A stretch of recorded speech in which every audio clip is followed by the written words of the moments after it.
I just saw Soderbergh's new movie, Presence. It's absolutely not a horror film. I think I'd be more scared to rewatch Emilia Perez.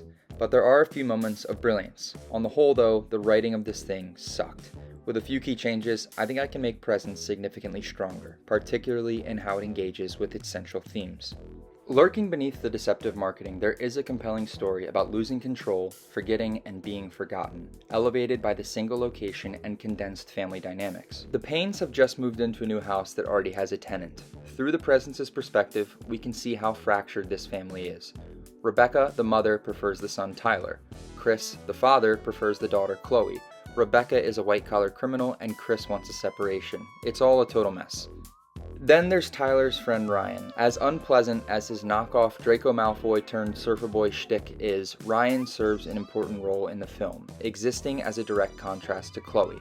Where Chloe shrinks in the face of lost control, Ryan grows dangerously. His drug use isn't just a character trait, it ties directly into the film's themes. Drugs, after all, are often a means of artificial control, a place to turn to as a way to reclaim agency over one's own experience. Chloe is haunted, both literally and figuratively. She's traumatized by the death of her friend Nadia and confesses to Ryan that she wishes she had been there, not to stop Nadia's death, but simply to be with her. This moment underscores Chloe's lack of autonomy in her own life. She couldn't save her friend, she couldn't choose where to move houses, a decision that was made for Tyler's sake, and she's constantly ignored by her own mother. Even worse, nobody believes her when she says she can see the presence. At dinner, Chloe brings up athagoraphobic, the fear of being forgotten. This is the key to understanding both her and the presence. The presence itself is lost in time, unable to remember who it was or why it remains. Like Chloe, it is unseen and unheard by almost everyone. The presence also struggles with control. It's mostly a passive observer, like us as the viewer. But this leads to one of the film's biggest writing issues. The presence wants to remember and be remembered. It wants to make itself known, but its abilities are inconsistent. Early in the film, we see it moving objects, books, pencil cases, opening and closing doors. These are neat visual effects, but they don't add much narratively. Chloe already knows it exists. More importantly, if the presence can move objects, why doesn't it physically stop Ryan from drugging Tyler or Chloe? A simple solution would be to remove any moment where the presence deliberately moves an object. Let's split its abilities into two key functions. The first is the stare, a subtle yet unsettling force that compels people to notice it. The second is the quake, an explosive outburst caused by frustration or distress.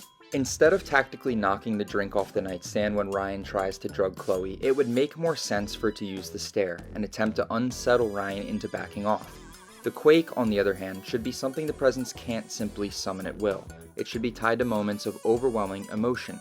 This change would make the presence feel more thematically consistent. Ryan is already well established as a predator who exerts controls over others. His intentions are clear, but when it comes to the film's climax, his big monologue and the assault scene are some of the weakest moments in the script. Not just because they're poorly written, but because they actively disrupt the pacing and thematic flow of the story. Instead of keeping this bloated, unnecessary scene, the presence should try and fail to use the stare to keep Chloe awake as she's being drugged. This reinforces the idea that both Chloe and the presence are losing control. Then, instead of listening to Ryan's drawn-out confession about killing other girls, a reveal that adds nothing, the presence should immediately try to wake Tyler. By removing this clunky dialogue and making the presence's actions more thematically consistent, the climax would be much tighter, more emotionally impactful, and more aligned with the film's core ideas. Despite its flaws, Presence does bring a refreshing new perspective to the traditional ghost story.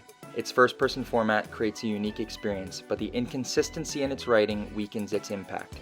With just a few tweaks, I think this film could have been really special. Thanks for watching, and I'll see you in the next one.